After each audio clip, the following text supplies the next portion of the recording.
Što to govori o nama kao društvu? Da nam nije stalo do starijih, da nam je svejedno kad oni odlaze ili... Pa ova pandemija je nas zapravo razotkrila. Mene je to silno iznenadilo jer to nije prva pošast koja je Hrvatsku ili Hrvate zadesila. Pa mi smo prije 30 godina imali Domovinski rat kada smo svi zdušno zajedno radili, borili se na razne načine, spašavali ranjenike, spašavali prognanike, izbjeglice, molili se Majci Božjoj s krunicom.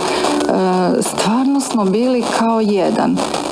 I onda sam nekako očekivala, kad je krenula ta pandemija, to smo shvatili da je najprije zahvatila stariju populaciju, onda sam očekivala kad je stožer rekao što sve trebamo činiti, da moramo zaštititi baš upravo tu najstariju populaciju. Jako sam se iznenadila na reakciju nas.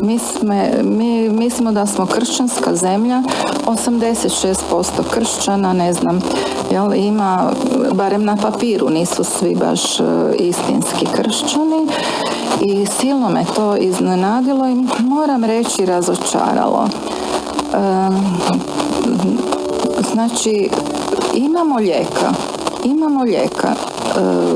Cjepivo smo dobili iznenađujuće brzo, unutar godinu dana, što se nije očekivalo. Imamo maske. Znamo da moramo držati razmak propisani, da smo se svega toga pridržavali, da držimo razmak, da ne idemo na velika okupljanja, da održavamo higijenu ruku, pa ne bi bilo toliko. Ali mi smo pokazali da nas uopće ne zanima što stariji oboljevaju, da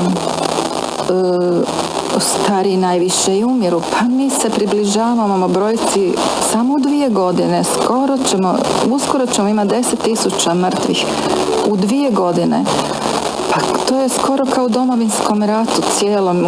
U Domovinskom ratu je umrlo, ne znam, 12 do 15.000 ljudi, što smo se onda iznenadili kako je to mnogo. A sad ovo smo mogli spriječiti.